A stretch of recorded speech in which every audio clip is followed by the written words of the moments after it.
Ici on grandit, le podcast qui accompagne les parents au quotidien.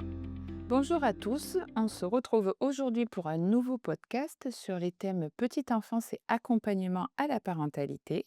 Il est proposé par le service petite enfance de l'agglomération du Gard-Audanien. Bonjour, Magali, je suis la responsable du service petite enfance et infirmière de formation. Moi, c'est Émilie, je suis éducatrice de jeunes enfants et je suis la responsable adjointe du service petite enfance. Aujourd'hui, on se retrouve pour un nouveau podcast sur le thème du sommeil. Donc aujourd'hui, on aborde ce sujet qui intéresse finalement tout le monde, tous les parents, mais aussi tous les professionnels de la petite enfance. Et plus précisément, c'est là où parfois ça peut être compliqué. Quand le rythme entre la maison et la crèche ne se rencontre pas tout à fait, ou parfois quand on cherche encore son rythme à la maison, parce que ça peut arriver. Et peut survenir alors les questions pour les parents de pourquoi mon enfant dort bien chez moi et pas du tout à la crèche. Pourquoi la crèche peut proposer des temps de sommeil sur les âges un peu plus grands à des heures un peu plus fixes qui ne correspondent pas forcément à ceux de la maison. Et surtout, comment trouver un équilibre entre ces deux structures sans culpabiliser, sans stress et sans tension. C'est ce qu'on va faire aujourd'hui, on va aborder ces thèmes-là et avant de chercher des solutions, on va surtout revenir à la base. C'est quoi les besoins de sommeil d'un enfant et comment on peut y répondre? Donc, les besoins du sommeil du jeune enfant, déjà, une chose est très, très importante, il n'existe pas un sommeil idéal avec un nombre d'heures précis en fonction de tel âge. Chaque enfant a son propre rythme et c'est souvent difficile à accepter parce qu'on a tendance à comparer à nous quand on était plus jeune, quand on était enfant, parce que les grands-parents, des fois, nous apportent les anecdotes, parce que ça peut être notre deuxième ou notre troisième enfant et que c'est pas pareil que les premiers. Ou évidemment, si on est en crèche et qu'il y a des enfants qui vont dormir s'endormir rapidement, dormir plus longtemps que certains. Voilà, chacun a son rythme et il faut trouver son rythme qui lui correspond pour être suffisamment reposé. En réalité, le sommeil, ça dépend de différentes choses. Tout d'abord, il y a l'âge. En tant qu'adulte, on a un sommeil qui est beaucoup plus, court que, un nouveau-né qui vient d'arriver, mais aussi, bah, le tempérament que l'on a. Il y a des tendances. Même au sein d'un couple ou, d'une bande d'amis, on n'a pas tous les mêmes besoins en sommeil. Passons un week-end ensemble et tout le monde aura un sommeil très différent. Et enfin, son niveau d'activité, son environnement. Il y a des enfants qui apprécient de dormir dans le bruit, d'autres, il faut vraiment le calme. Donc, un bébé peut dormir 16 heures et un autre beaucoup moins. Certains enfants ont besoin de très longues siestes, d'autres pas du tout. Il y en a qui ont besoin de longues siestes à la maison et finalement à la crèche des très courtes. Donc, finalement, ce qui se passe, c'est qu'il faut s'adapter. Mais en vrai, il y a les cycles courts, 45 minutes environ pour les enfants, des micro-réveils qui sont normaux dans la petite enfance et se réveiller la nuit ou entre 2 cycles, au départ, c'est normal. C'est pas un problème. Mais c'est sur la durée. Et des fois, l'enfant va peut-être avoir certains réveils, avoir des cycles courts, la nuit particulièrement, et pour le coup, va quand même se réveiller et être relativement reposé. Et pour l'adulte, c'est là que c'est un peu plus dur, parce qu'en tant qu'adulte, généralement, on a besoin d'un sommeil un peu plus profond et d'un trait. Après, ce qui est important, c'est arriver à repérer les signaux de fatigue pour les enfants. Chaque enfant a les siens. Ça va être se frotter les yeux. Ça va être des fois d'être un peu plus agité parce que, ben, justement, on a sommeil et qu'on ne va pas forcément aller, dans le lit à ce moment-là. Pleurer sans raison forcément trop apparente, et avoir un peu une perte d'attention. Certains peuvent avoir aussi des petits mimiques, de se gratter les cheveux, voilà, et ça, c'est, propre à chaque personne. Un enfant qui dort peu, alors peu, ça dépend pour qui, puisque bah, finalement, c'est aussi la rencontre de 2 personnalités d'un enfant et que, parfois, même au sein du couple, il peut y avoir, des besoins de sommeil différents. Il y a des petits dormeurs et des gros dormeurs et donc un enfant qui dort peu, c'est par exemple pour, le père qui dort beaucoup ou pour la mère qui dort beaucoup et finalement pour, l'autre parent, ce n'est pas le cas. Et un enfant qui dort peu, il est pas forcément en manque de sommeil, si son comportement il est stable, s'il est adapté, si on a répondu à son besoin. Par contre, c'est vrai qu'un adulte va avoir besoin en moyenne de 1h20 à 1h30 par cycle et que, l'enfant, vu qu'il peut se réveiller toutes les 45 minutes, bah, forcément pour, l'adulte qu'on est, on peut se sentir un sommeil haché. Donc nous, on peut être fatigué, mais lui, hyper en forme. Il peut également avoir, une différence entre, les temps de sieste qui sont effectués, à la crèche, ou, à la maison. En effet, à la crèche, il y a un stimuli toute la journée. Ils peuvent être fatigués, ils peuvent du coup faire la sieste un peu plus tôt que ce qu'ils ont l'habitude à la maison. Ça peut décaler le rythme et du coup, le soir, quand ils rentrent à la maison après une journée de crèche, s'endormir plus tôt. Ça ne veut pas dire qu'on ne respecte pas son rythme ou que, on veut le caler à une organisation de crèche, mais c'est vraiment justement s'adapter aux besoins de l'enfant et que l'enfant peut être quand même plus fatigué de ses journées, plus de stimuli et c'est également le moment en fait d'arriver à s'adapter, à trouver cette organisation, ce petit lien pour l'enfant que, à la crèche, on a un rythme, à la maison, on en a un autre et tout doucement, on va glisser vers le même rythme avec le temps. Alors souvent, moi, j'abordais, en tout cas avec les parents quand j'étais directrice de crèche, le thème du sommeil en disant: «Ça sert à rien de nous mentir, de nous dire franchement, le soir, il s'endort tout seul dans sa chambre ou pour la sieste, il dort tout seul. Il fait 2 heures de sieste, il dort toute sa nuit sans réveil, ça roule», puisqu'en fait, très souvent, bah, l'enfant, il a besoin d'être accompagné. Si l'enfant, il est bercé à la maison, autant le savoir en crèche puisqu'on pourra répondre à son besoin pour, qu'il s'endorme. Et aussi de dire la vérité. Parfois, il y a des enfants qui, quand ils rentrent en crèche, pendant, une petite semaine ou voire quelques jours de plus, vont faire, entre guillemets, «la grève de la sieste». Et bah, c'est normal, en fait, ils réagissent le fait d'être rentrés en collectivité. Cette passation, elle se fait. Alors, ils vont pas du tout, faire, une grève sur le long terme. En fait, ils notent juste qu'il y a un changement et du coup, ils ne font pas comme ils faisaient traditionnellement. Mais justement, c'est aussi une bonne chose puisqu'ils ont intégré qu'il y avait eu ce changement. Ils le manifestent, mais ils vont petit à petit s'adapter et c'est la patience qui va faire que les choses vont se passer en douceur pour eux. Entre la maison et la crèche, c'est quoi la différence? C'est une question que tout le monde se pose et parfois c'est une inquiétude. Chez moi, il dort 2 heures, mais à la crèche, il dort qu'une demi heure. La réponse, elle est simple, bah, c'est pas les mêmes conditions.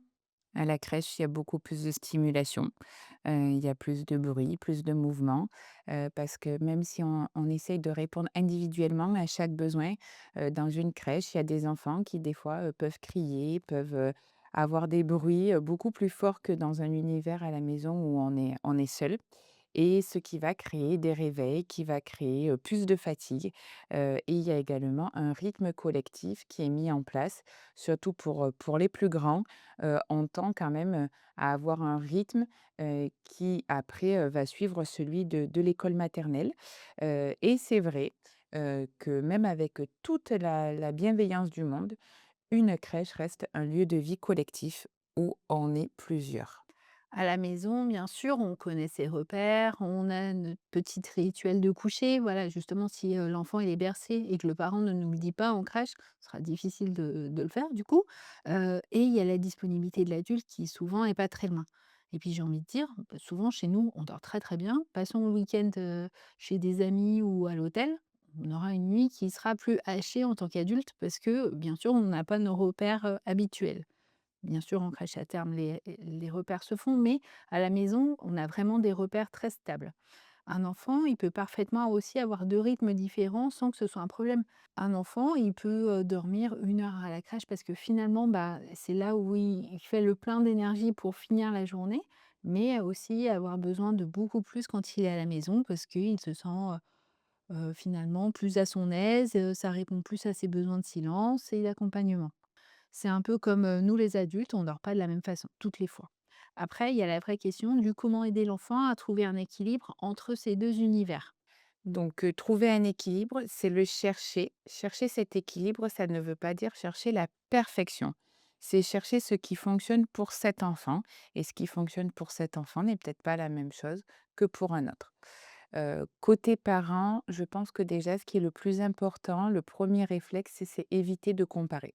Éviter de comparer avec les autres enfants, ceux de son entourage. Même si c'est tout à fait normal parce que chacun, va de son bon train, en disant, son expérience. Voilà, on a tous, vécu la situation de, notre enfant, il a 2 3 mois, il se réveille, encore, toutes les 2 3 heures, et à côté, on a le parent qui nous dit que à partir d'une semaine, il a fait ses nuits. Et celui-là, on l'adore. Voilà. Surtout quand on n'a pas dormi depuis 8 mois. Une nuit complète, c'est-à-dire 6 heures d'affilée, pas plus! Ça peut être très culpabilisant et ça peut énormément se remettre en question en se disant: «Qu'est-ce qu'on fait mal?» Et en fait, il ne faut juste pas comparer et il faut laisser le temps à chaque enfant de trouver son rythme, et après d'enchaîner et de faire ses nuits, sans problème. Après, il existe désormais des coachs en sommeil pour les enfants. Il existe aussi, des personnes qui, du coup, essayent, de donner des tips pour qu'un enfant dorme bien. Un enfant aussi, l'air de rien, il faut aussi qu'on l'aborde comme thématique, il répond aux besoins, de ses parents. Et il y a des parents qui peuvent avoir besoin d'être rassurés de manière inconsciente, concernant le sommeil, de leur enfant. Donc, c'est un phénomène de codépendance. Donc ça, il faut pas l'exclure. Après, un jour ou l'autre, tout le monde fait ses nuits, en fait, hein, ça c'est une règle. Après, c'est vrai que c'est, ce temps qu'on estime nécessaire et ça, c'est quelque chose de qui est très variable. Il y a des parents qui décalent l'heure du coucher de leur enfant et ça va avoir un impact aussi sur leur heure de lever le lendemain.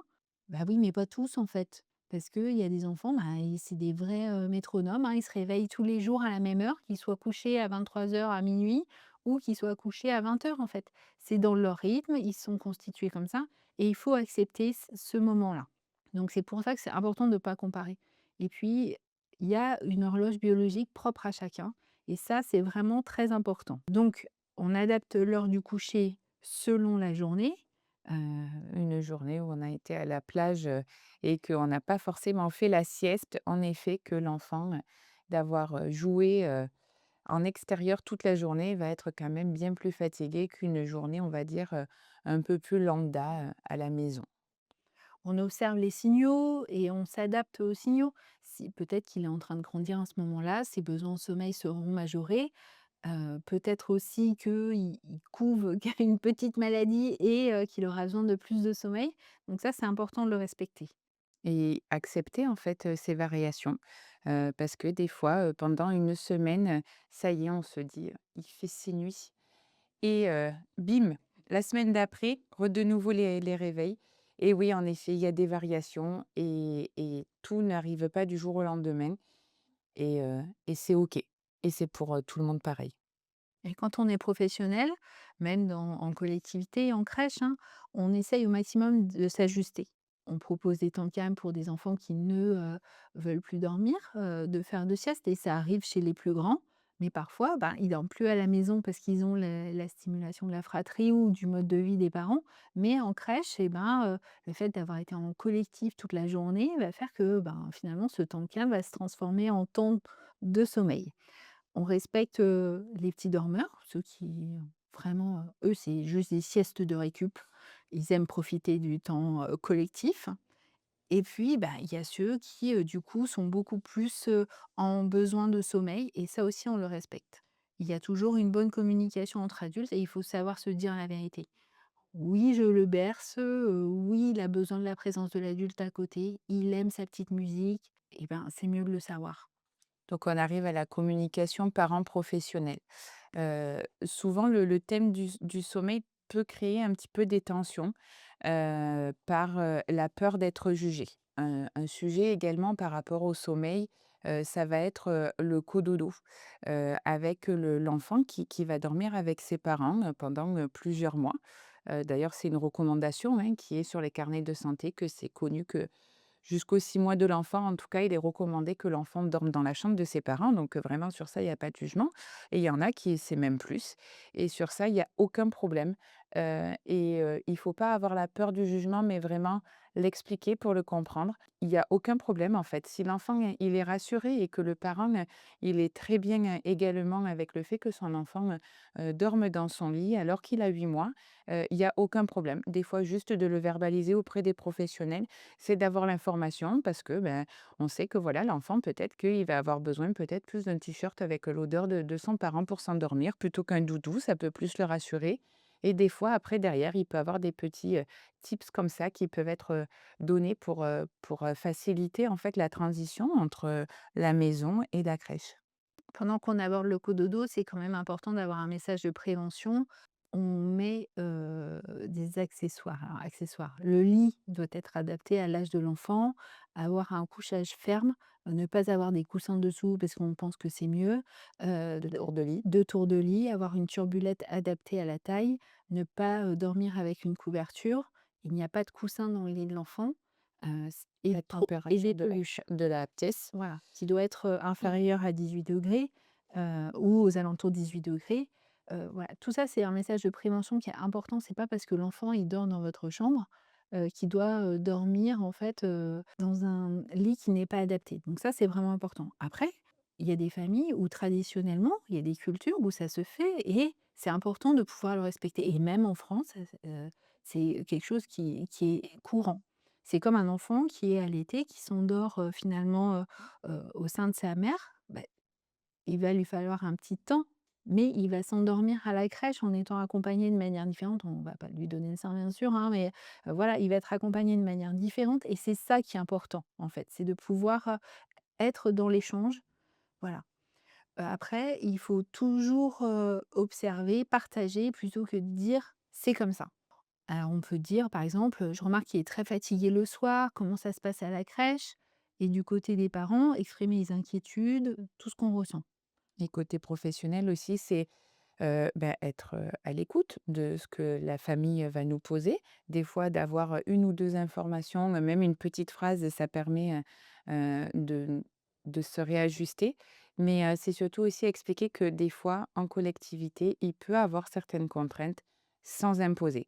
Il est vrai que, ça peut être complexe pour un enfant qui a besoin d'être, endormi, au bras. L'endormir au bras, il y a aucun problème. Par contre, peut-être que la professionnelle, elle va pouvoir l'endormir au bras, mais que ça va pas être dans un dortoir. Parce que par rapport au nombre d'enfants, il va falloir qu'elle soit également auprès des autres. Mais endormir un enfant au bras n'est pas du tout un problème en collectivité. Mais il y a certains freins, qui peuvent être en tout cas expliqués aux familles et puis, mais après voilà, justement, c'est l'adaptation de trouver ce rythme entre la maison et la collectivité.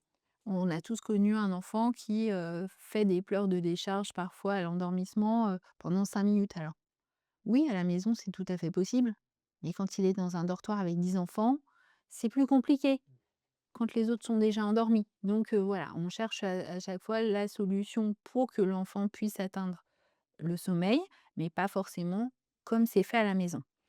Et j'en profite aussi pour aborder la sieste en extérieur puisque c'est, quelque chose qui se fait de plus en plus, qui est, traditionnellement fait dans les pays nordiques sans aucun souci. On va bien au-delà du fait que, oui, on dort en plein jour, oui, on est adapté, bien évidemment au temps qu'il fait dehors, hein. On dort pas en t-shirt, en plein hiver. Il y a voilà, il y a différentes conditions qui sont faites mais on n'a pas toujours besoin de s'endormir dans le noir. Parfois, pour, ceux qui s'endorment à l'extérieur, le sommeil, est, beaucoup mieux vécu, en tout cas l'endormissement de manière beaucoup plus apaisée, le réveil aussi. L'adulte est toujours présent s'il y a la sieste en extérieur et il est toujours surveillé ce temps de sommeil. Il n'y a pas d'enfant qui est laissé, alors pour, les plus petits, il y a des temps très réguliers, très rythmés de surveillance, mais, aussi pour les plus grands, les enfants ne sont pas laissés à l'abandon dans un dortoir. Et pour rebondir sur l'extérieur, c'est vrai que l'extérieur peut être plus rassurant même sur les phases de familiarisation pour les enfants au début quand ils arrivent en collectivité. Parce qu'au final, des locaux de crèche ne vont pas correspondre forcément, à une organisation d'une maison, avec une cuisine, un salon, voilà, il y a pas de canapé par exemple, tout ça. Alors que par contre l'extérieur, c'est quelque chose qui peut rassurer parce que c'est un visuel dont ils ont l'habitude, qui est quand même beaucoup moins différentes de ce qu'ils peuvent, voire, au quotidien. Et puis finalement, un enfant qui fait la sieste en extérieur à la crèche, ça peut être pas mal pour l'été et les petites sorties pique-nique, puisqu'il peut s'endormir tranquillement à l'ombre d'un arbre, ça peut être très chouette. Il y a également, un sujet qu'on n'a pas encore abordé et qui peut, avoir un peu, d'impact sur le sommeil. C'est des fois, on constate des petites régressions avec, beaucoup de réveils et des nuits un peu agitées. Donc évidemment, quand ils sont malades, ça, c'est une évidence. Et puis, il y a aussi la période des petites poussées dentaires, qui des fois, les douleurs, allongées, peuvent perturber les nuits et plusieurs, nuits d'affilée, peut-être des fois sur plusieurs semaines. Ce qui complexifie aussi des fois un petit peu le sommeil. Et puis parfois, il est en phase d'assimilation, de d'une progression, par exemple physique, où il vit de nouvelles choses intellectuellement et du coup, il y a ces phases de réveil la nuit. Donc, bah, bien sûr, c'est de les accompagner, d'être rassurant, et parfois, ben, si on est vraiment trop fatigué, accepter de passer le relais à son conjoint et aussi parfois demander de l'aide extérieure, un papy, une mamie. Parfois, ça permet de passer une bonne nuit finalement et c'est aussi, très important. Mais cette phase de régression, elle est normale et rien n'est acquis en fait, voilà, c'est sur la durée, que ça va se faire et il faut accepter, ce temps, savoir l'accompagner et aussi avoir la petite prise de recul.